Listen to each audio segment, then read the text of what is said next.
Hello dear student, welcome. तो अभी हम लोग जो सम सॉल्व कर रहे हैं कैपिटल स्ट्रक्चर का, तो आपके एग्जाम में देखो कैसे भी सम आएगा एग्जाम में, ठीक है।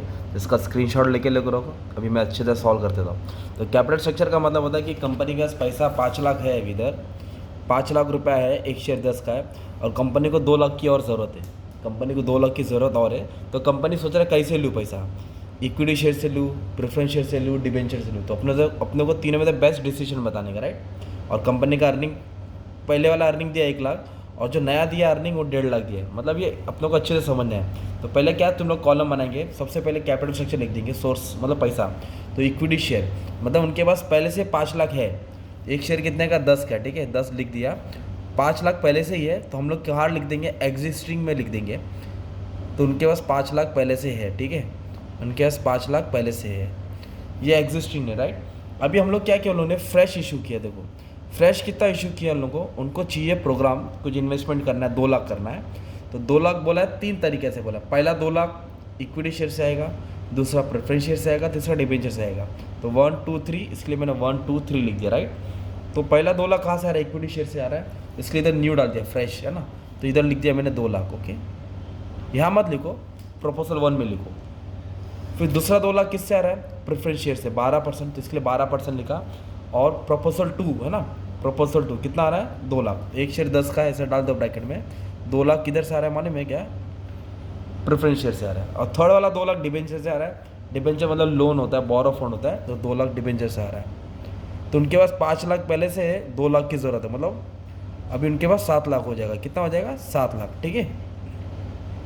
और ये एग्जिस्ट मतलब पहले तो उनके पास 5 लाख था, ये था इनके पास, ठीक है, ये उनके पास था। ये सोच रहे कि तीनों में से कौन सा ऑप्शन सिलेक्ट करें, ये वाला, ये वाला, ये वाला। फिर एक नीचे ना थोड़ा वर्किंग नोट बना देना, इंटरेस्ट, डिविडेंड, इक्विटी शेयर। तो इधर डिबेंचर लिखा है मैंने, नहीं, तो डिबेंचर नहीं मतलब इंटरेस्ट भी नहीं। प्रेफरेंस शेयर लिखा है, नहीं, तो फिर डिविडेंड भी नहीं। तो नंबर ऑफ शेयर कितना है, अब अपनों को नंबर ऑफ शेयर देखने। एक शेयर 10 का बोला है, एक शेयर कितने का बोला है, 10 का, तो 1 0 छुपा दो, 1 0 छुपा दो। ये दिख रहा है इक्विटी शेयर 5 लाख है ना, 1 0 छुपा देगा तो नंबर ऑफ शेयर 50,000 होगा। कितना होगा, 50,000 शेयर्स। वैसे भी इधर अपने को नंबर ऑफ मतलब ये सब ढूंढना है। तो इंटरेस्ट किस पे देना पड़ता है, डिबेंचर। तो इधर डिबेंचर लिखा है क्या, नहीं, तो इंटरेस्ट के कॉलम में डैश आएगा। प्रेफरेंस शेयर है क्या, नहीं, तो इधर भी क्या आएगा, डैश आएगा। तो नंबर ऑफ शेयर 5 लाख और 2 लाख, 7 लाख हो गया। तो 7 लाख में से 1 0 छुपाएगा तो नंबर ऑफ इक्विटी शेयर कितना होगा, 70,000 ऑफ इक्विटी शेयर्स हो गया। और जो सेकंड प्रपोजल है, इंटरेस्ट किस पे देने का, डिबेंचर देने का, तो डिबेंचर पे डैश है, तो इंटरेस्ट भी नहीं आएगा। प्रेफरेंस डिविडेंड, प्रेफरेंस शेयर है ना 2 लाख, तो 2 लाख पे कितना परसेंट देना है, 12%। तो 2 लाख पे अपने को 12% डिविडेंड देना पड़ेगा ना, अगर प्रेफरेंस शेयर से पैसा लाएंगे तो 24 डिविडेंड देना पड़ेगा। और नंबर ऑफ इक्विटी शेयर कितना है, तो इधर 5 लाख शेयर है ना, इक्विटी शेयर है ना 5 लाख, तो 1 0 छिपा देंगे तो नंबर ऑफ शेयर कितना हो जाएगा, 50,000 शेयर्स हो जाएगा। कितना हो जाएगा, 50,000 शेयर्स। 5 लाख है, इंटरेस्ट किस पे देने का, डिबेंचर पे देने का। इधर है ना डिबेंचर 2 लाख, 2 लाख पे कितना परसेंट देना है, 10%। 2 लाख पे 10% कितना हो जाएगा मालूम है क्या, 20,000 इंटरेस्ट हो जाएगा। प्रेफरेंस शेयर्स नहीं है तो डैश आ जाएगा। तो नंबर ऑफ इक्विटी शेयर कितना हो जाएगा, 50,000। कितना हो जाएगा, 50,000। तो अपने को इधर इक्विटी शेयर की ज़रूरत पड़ेगी, राइट। ये तुम्हारा इनकम स्टेटमेंट होता है, ताकि भी अर्निंग पर शेयर ढूंढेंगे, एक शेयर के पीछे कंपनी कितना कमा रही है। तो स्टेटमेंट क्या है, EBIT लिखने का, इससे इंटरेस्ट माइनस करने का, तो EBT मिलेगा। फिर टैक्स माइनस करेंगे, EAT मिलेगा। फिर डिविडेंड माइनस करेंगे, profit available to equity share holder मिलेगा। तो एग्जिस्टिंग में क्या करने का था, पहला ये वाले सब में एग्जिस्टिंग क्या बोला था, कंपनी प्रेजेंट अर्निंग 1 लाख दिया है, इसलिए मैंने इधर 1 लाख लिखा, ठीक है, 1 लाख दिया है। और उसके बाद क्या बोला है, calculate effect each above financial plan earning पर शेयर एज्यूमिंग दैट, एज्यूम बोला EBT इंक्रीज 1.5 लाख, इधर सब जगह 1.5 लाख लिखना पड़ेगा। कितना लिखना पड़ेगा, 1.5 लाख। कितना लिखना पड़ेगा, 1.5 लाख, है ना। अगर ये लाइन नहीं लिखा रहता ना 1.5 लाख, तो सब जगह 1 लाख ही लिखते। तो अर्निंग नहीं दिया रहता तो सब जगह 1 ही लाख लिखते, ठीक है। तो अभी पहले ये लाइन सॉल्व करता हूँ। तो पहले क्या माइनस करने का, इंटरेस्ट। क्या माइनस करने का, इंटरेस्ट। तो इंटरेस्ट देखो एग्जिस्टिंग में इंटरेस्ट का है अमाउंट, इधर इंटरेस्ट कुछ है नहीं, तो अब डैश मार के कितना आ जाएगा, 1 लाख आएगा। टैक्स कितना देने का, 30%, 1 लाख पे 30% 30,000 आ जाएगा।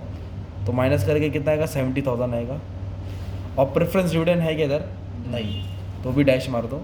तो अपने को net profit available to equity share holder मिला 70,000। कितना मिला, 70, तो उसको मैं ऐसा स्टार बना दिया, सिंपल। अभी ऑप्शन एग्जिस्टिंग प्लान 1, ये 1 के सबसे आएंगे। तो 1.5 लाख तो अर्निंग दिया था क्वेश्चन में। इंटरेस्ट का कॉलम में कुछ है क्या, देखो डैश है, तो फिर इंटरेस्ट नहीं आएगा, तो 1.5 लाख नीचे डायरेक्ट आएगा। टैक्स कितना देने का है? 30%। 1.5 लाख पे 30% टैक्स देने का है, दैट इज़ 45,000। तो 45,000 टैक्स देंगे, मतलब माइनस होएगा, तो 1,05,000 बचेगा। प्रेफरेंस डिविडेंड है क्या इधर? सॉरी, ऑप्शन प्लान में प्रेफरेंस डिविडेंड है क्या? नहीं है। तो ये आएगा earning available to equity shareholder in proposal 1। Proposal 2 में पहले 1.5 लाख लिखा, तो देखो इंटरेस्ट है क्या इधर? नहीं, तो इंटरेस्ट की जगह पर डैश आएगा, ये 1.5 लाख हो जाएगा। और क्या माइनस करेगा? 30% टैक्स, तो 30% निकालेंगे, 1.5 लाख पे 45 आएगा, 1,05,000 आएगा। प्रेफरेंस डिविडेंड है क्या? ऑप्शन 2 में है ना, कितना हज़ार है? 24,000। तो 24,000 क्या कर देंगे? कम कर देंगे, तो अपने को क्या मिलेगा मालूम है क्या? Earning available to equity shareholder, that is 60, गलत है, 1,05,000 में से 24 गया, तो समथिंग ये आ जाएगा 81,000। तो ये प्रपोजल 2 में मिल गया, राइट। अब थर्ड का कितना? 1.5 लाख तो था। प्रपोजल इंटरेस्ट है ना इधर 20,000, देखो ना इंटरेस्ट है ना, इसलिए इंटरेस्ट निकाल के रखा था 20, तो फिर बचेगा 1,30,000।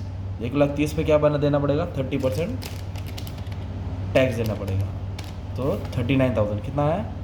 39,000। दोनों को क्या करेंगे? माइनस करेंगे, तो अपने को मिलेगा 91,000। कितना मिलेगा? 91। प्रेफरेंस डिविडेंड नहीं है, तो डैश मारा, तो ये है तुम्हारा।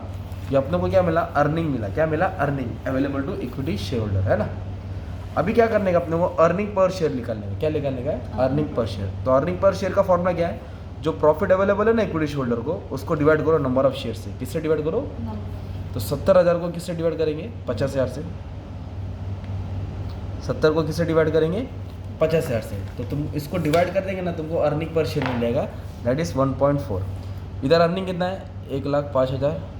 और नंबर ऑफ शेयर्स कितना है इधर? नंबर ऑफ शेयर्स 70,000 है। 1,05,000 को 70 से डिवाइड कर लेंगे तो 1.5 आ जाएगा। और इधर कितना अर्निंग है? 81,000। और नंबर ऑफ शेयर कितना है? 50,000।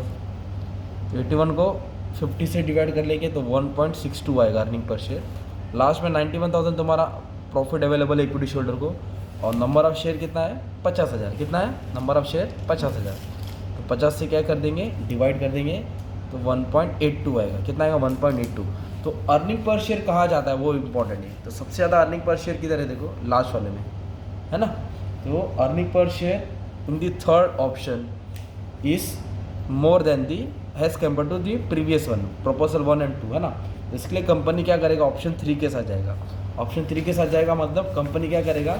जो 2 लाख का बंदोबस्त करेगा ना, जो 2 लाख का रिक्वायरमेंट है ना, वो ये तरीके से लेगा, डिबेंचर से लेगा, कर्जा लेगा, ताकि उसका क्या है ना, अर्निंग पर शेयर पे फ़र्क नहीं पड़ेगा। ऐसा सम सॉल्व करने के लिए, ठीक है। और भी सब मैंने सॉल्व कर दिया, ठीक है। Thank you very much and all the best for your exam.